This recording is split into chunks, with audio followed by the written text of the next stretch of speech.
नमस्कार दोस्तों, स्वागत है आपका labour help Hindi YouTube channel पर। दोस्तों, हरियाणा सरकार की तरफ से आज 4 बड़ी घोषणाएं की गई है, 4 नई अपडेट आई हैं 1 फरवरी को। विस्तार से आपको चारों घोषणाओं के बारे में बताएंगे। उससे पहले अगर आप चैनल पर नए हैं तो हमारे चैनल को अभी सब्सक्राइब कर लीजिए ताकि आगे भी आपको हर एक प्रकार की योजनाओं घोषणाओं की जानकारी मिलती रहे। आइए पहली बड़ी अपडेट के बारे में बात कर लेते हैं। पहली बड़ी अपडेट आई है पीएम किसान सम्मान निधि योजना को लेकर। सरकार ने ई-केवाईसी कराना किया जरूरी। केवाईसी, लैंड वेरिफिकेशन व बैंक से आधार सीडिंग न होने से 10,876 किसानों की 15वीं किस्त अटकी।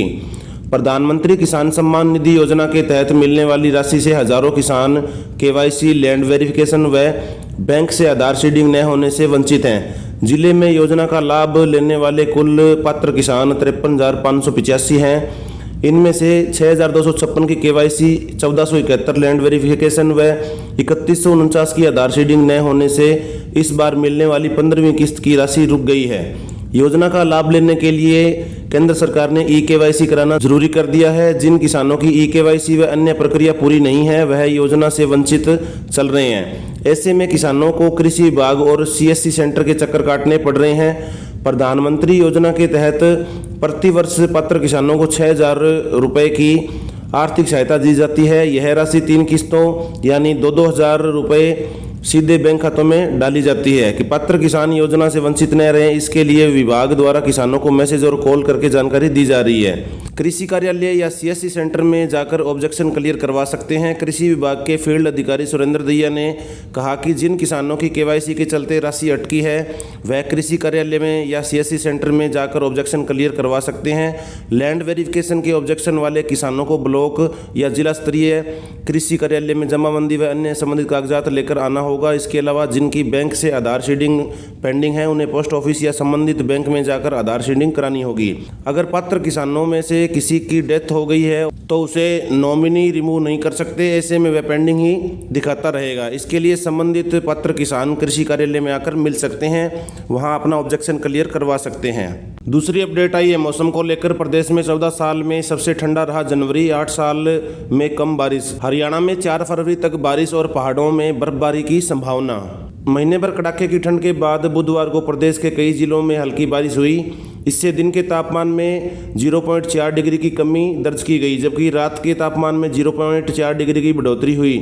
पिछले 14 साल में जनवरी के दिन सबसे ठंडे रहे, जबकि 8 साल में सबसे कम बारिश दर्ज की गई है। मौसम वैज्ञानिकों के अनुसार 1 फरवरी को भी प्रदेश में कहीं कहीं बारिश हो सकती है, जबकि उत्तर हरियाणा में बारिश की संभावना ज़्यादा है। 2 फरवरी को फिर धुंध आ सकती है। 3 और 4 फरवरी को बारिश की संभावना है। इसके बाद मौसम साफ हो सकता है। 1 फरवरी को 30 से 40 किलोमीटर प्रति घंटा की गति से सतही हवाएं चल सकती हैं। तीसरी बड़ी अपडेट आई है किसानों के कपास बीमा को लेकर। 72 गाँव के किसानों का कपास का बीमा क्लेम जल्द होगा जारी। केंद्रीय कृषि मंत्रालय की कमेटी के कंपनी को आदेश। जिले के 72 गाँव का वर्ष 2022 कपास काट का करीब 146 करोड़ का बीमा क्लेम जल्द जारी हो जाएगा। केंद्रीय कृषि मंत्रालय की कमेटी ने 5 दिन के अंदर किसानों का क्लेम रिलीज करने के लिए कंपनी को निर्देश दिए हैं। इस बारे में कृषि विभाग को सूचित किया है। राजस्व रिपोर्ट मेरी फसल मेरा पोर्टल पर दिए ब्यौरा और किसानों द्वारा कटवाए गए कपास विजित एरिया के बीमा प्रीमियम सभी के एरिया में अंतर आने के कारण बीमा कंपनी ने क्लेम देने से इनकार कर दिया था। तो दोस्तों, ये बड़ी अपडेट थी। किसानों का जो कपास का बीमा है वो जल्दी जारी कर दिया जाएगा। चौथी और आखिरी अपडेट आई है पंचकुला से। पंचकुला से कल अयोध्या के लिए शुरू होगी बस सेवा। 1300 रुपये होगा एक तरफ की यात्रा का किराया। पंचकुला से यूपी के अयोध्या के लिए रोडवेज शुक्रवार से बस सेवा शुरू करेगा। यह बस सुबह 10:30 बजे पंचकुला से चलेगी। बस का एक तरफा किराया 1300 रुपये होगा। बस का रूट पंचकुला से नई दिल्ली, सराय काले खां, मथुरा, आगरा, लखनऊ होते हुए अयोध्या तक होगा।